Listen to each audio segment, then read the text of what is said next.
अब भगवान कृष्ण ने जो ब्रजवासियों के साथ में मिलकर गोवर्धन नाथ जी का पूजन किया है, आज ही के दिन गिरिराज पूजन के दिन, दीपावली के दूसरे दिन जो गिरिराज बाबा का पूजन किया गया, वही गोवर्धन पूजन की कथा आज चल रही है, वही गोवर्धन चली। जरा ध्यान दीजिएगा, गोवर्धन पूजन के दिन जो भगवान कृष्ण ने ब्रजवासियों के साथ मिलकर भगवान कृष्ण को भोग लगाया, गोवर्धन नाथ जी को भोग लगाया, वो 56 भोग नहीं था, वो अन्नकूट था। इसलिए आज भगवान गोवर्धन नाथ जी का अन्नकूट महोत्सव का एक आनंद है। 3 भोग होते हैं, अन्नकूट, 56 भोग और कुनवाड़ा। महाराज, दीपावली के दूसरे दिन जो आप भगवान को भोग लगा रहे हो, ये अन्नकूट है। 56 भोग कब लगे? जब भगवान कृष्ण ने गोवर्धन पर्वत को अपनी उंगली पर लिया, 7 दिवस तक जलवृष्टि हुई। 7 दिवस भगवान पर्वत को अपने उंगली पर धारण कर कर रखे। एक दिन में मेरे श्री जी बाबा को, मेरे ठाकुर को, मेरे कन्हैया को, मेरे कृष्ण को एक दिन में 8 बार भोजन आता है। 7 दिन तक भगवान जब तक गोवर्धन पर्वत को अपनी उंगली पर धारण करके रखे, तब तक भगवान ने कुछ नहीं पाया। और जब 7वां दिन पूर्ण हुआ तो एक दिन में 8 बार भोग लगता था, इसलिए 7 दिन का 8 बार का भोज इकट्ठा करके भगवान के सामने रखा, तो सतुवटु 56, ऐसे भगवान के सामने 56 भोग आया। तो आज जो भोग लग रहा है वो अन्नकूट है, वो अन्नकूट है महाराज। तो महाराज, जो दीपावली के दूसरे दिन लगा वो अन्नकूट है। पर्वत उठाने के बाद 7 दिन का जो भोज इकट्ठा हुआ वो लगाया, वो 56 भोग है। और भगवान कृष्ण के साथ में सारे ब्रजवासी नंद बाबा के साथ में मिलकर जो भगवान गोवर्धन नाथ जी का प्रति समय पूजन करने जाते थे और जो भगवान को भोग लगाते थे, वो उसको कुनवाड़ा कहा गया। कुनवाड़ा का मतलब है कुनवे के साथ, परिवार के साथ में जाकर भगवान को भोग लगाया जाए, वो कुनवाड़ा, वो कुंजवाड़ा महाराज। और भगवान गिरि गोवर्धन नाथ आप सभी पर ऐसी कृपा दृष्टि बनाकर रखे कि आपके घर में वैभव, धन, संपदा, लक्ष्मी खूब कृपा दृष्टि बनाकर रखे। दीपावली के 2 दिवस में भगवान गिरि गोवर्धन नाथ जी के पूजन का महत्व हमको बताया गया। आप सभी के यहाँ गाय के गोबर के गोवर्धन जी बनते हैं और उनका पूजन हम सब करते हैं। पर इस पूजन का जो प्रमाण दिया गया, इस पूजन की जो महत्वता बताई गई, इस पूजन की जो श्रेष्ठता कही गई, वो हमें प्राप्त होती है श्रीमद् भागवत से। भगवान कृष्ण की अनुपम लीला से, कि जिस समय भगवान कृष्ण ब्रजमंडल में भ्रमण कर रहे हैं, पूरे ब्रजमंडल में घूमते घूमते भगवान कृष्ण आज सारी ब्रजवासियों के यहाँ, गोपियों के यहाँ मिलते हुए आ रहे हैं। तो भगवान सारे ब्रजवासियों के यहाँ जब पहुंचे तो ब्रजवासियों से मालूम करा कि आखिर कारण क्या है जो आपके यहाँ इतना पकवान बन रहा है, इतनी मिठाई बन रही है, इतना इतना साज सजाया जा रहा है।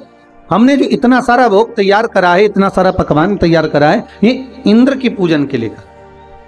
तो भगवान कृष्ण ने सारे ब्रजवासियों से बात करते करते करते करते पूछते पूछते तब एक बुजुर्ग, एक बूढ़ी माता के पास पहुंच गए। एक बूढ़ी माँ के पास जाकर पूछा, माँ आप बताओ कि इतना सारा पकवान क्यों तैयार किया जा रहा है, ये इतना सारा भोग किसके लिए तैयार किया जाए? तो महाराज वो बूढ़ी माँ कहती है, अरे कान्हा तुमको नहीं मालूम क्या, अपने यहाँ दीपावली के इस पावन अवसर पर, अब दीप उत्सव के पावन अवसर पर हम इंद्र की पूजन की तैयारी कर रहे हैं। अच्छा, तो इंद्र के पूजन क्यों?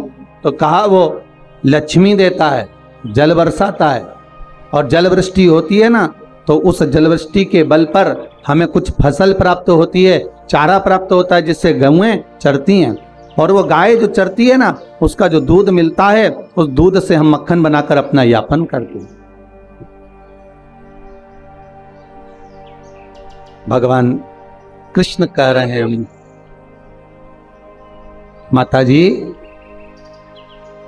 ए बूढ़ी मां, अगर देखा जाए तो गौएं तो गोवर्धन पर्वत पर चलती हैं। गौएं तो गोवर्धन पर्वत पर चढ़ती हैं, और वहां की जो दूबा है, घास है, उसी को तो पाती हैं। अरे मां, अगर मान लो गिरी गोवर्धन नाथ नहीं होते, गोवर्धन बाबा नहीं होते, तो तुम्हारी गौओं को भाग कहां से मिलता, और वो दूध कहां से देती, वो मक्खन कहां से देती? क्योंकि प्रकृति है तो हम हैं, और प्रकृति नहीं तो हम भी नहीं। भगवान कृष्ण यही कह रहे हैं, भगवान कृष्ण यही समझा रहे हैं कि मां, अगर पूजन करना है तो गोवर्धन नाथ जी का पूजन करने चलो ना। इस गिरिराज पर्वत का, इस गोवर्धन नाथ जी का अपन आनंद से पूजन करें। माता एक बूढ़ी माँ को समझाया, तब यशोदा जी के पास गए, और यशोदा मैया के गले में बैया डालकर मेरे ठाकुर जी कह रहे हैं, माँ अब आप क्या कर रही हो? माँ कहती है, इंद्र के पूजन की तैयारी। माँ, इंद्र का पूजन नहीं, गोवर्धन नाथ जी का कर, गिरिराज बाबा का। आज मैया यशोदा से मेरे भगवान कह रहे हैं, मैया गोवर्धन नाथ जी का पूजन करो। कौन गोवर्धन? अरे जिस पर्वत पर गौएं चरती हैं, जिसका दूध हम प्राप्त करते हैं गौओं का, और उससे माखन बनाकर अपना यापन करते हैं, मां उस गोवर्धन नाथ जी का पूजन करो। कान्हा, लाला, तुझे मालूम है इंद्र की अगर पूजन नहीं करेंगे तो वो कितना क्रोध करेगा? भगवान कहते हैं, मैया अगर देवता क्रोध करे तो वो देवता ही नहीं हो सकता, क्योंकि क्रोध तो असुरों में भरा होता है, राक्षसों में भरा होता है। जिसको क्रोध आए वो देवता नहीं हो सकता। तो मैया यशोदा से भगवान कृष्ण कह रहे हैं, मैया चलना गोवर्धन नाथ जी का पूजन करने चलना। मां चलो।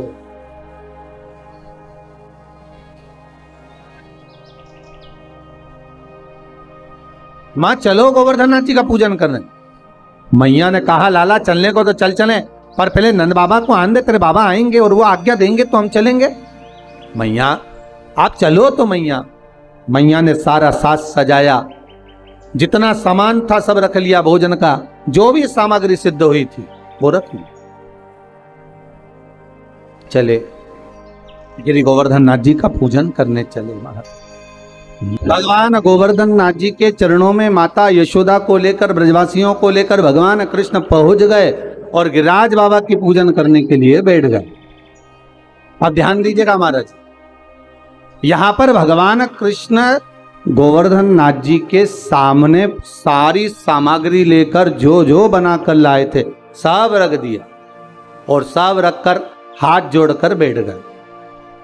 अब भगवान सारे ब्रजवासी आपस में बात कर रहे, इस पत्थर में से कोई देवता निकलेगा, पर्वत में से कोई देवता निकलेगा।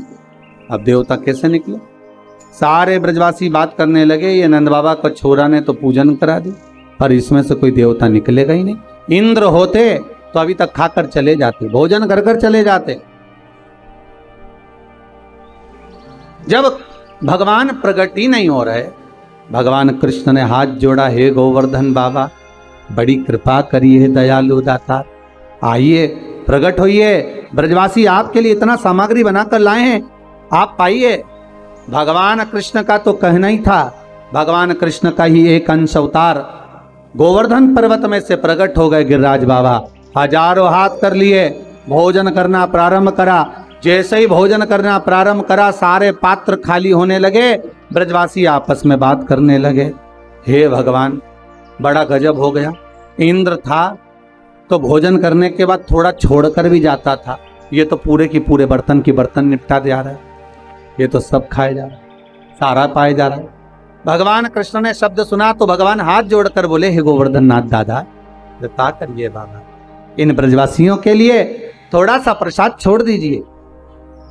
गोवर्धन नाथ जी ने आवाज कर कर कहा, आकाशवाणी कर कर कहा, सुनो कृष्ण, इन ब्रजवासियों ने मेरे को खाने से रोका है, इसलिए आज के बाद मैं केवल भाव से जीवने के लिए आऊंगा।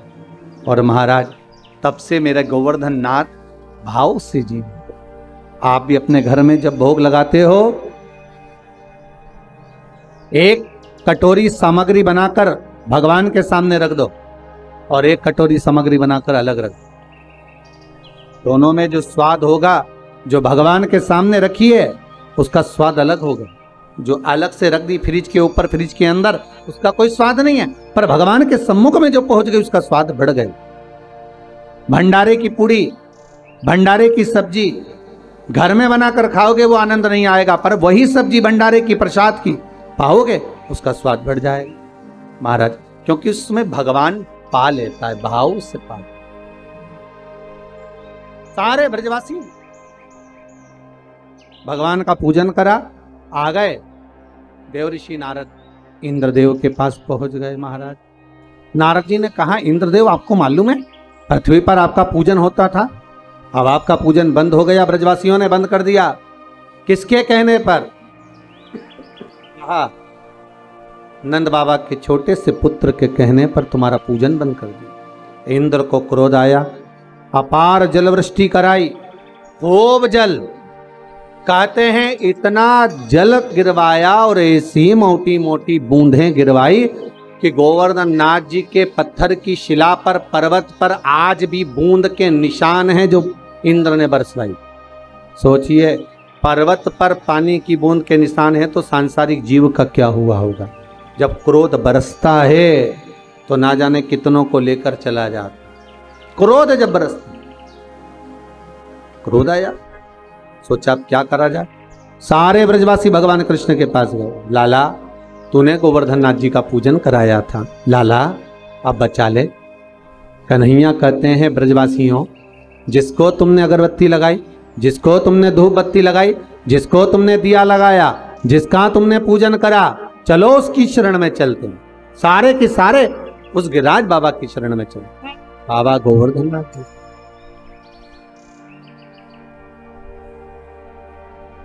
सारे के सारे गिरिराज बाबा की शरण।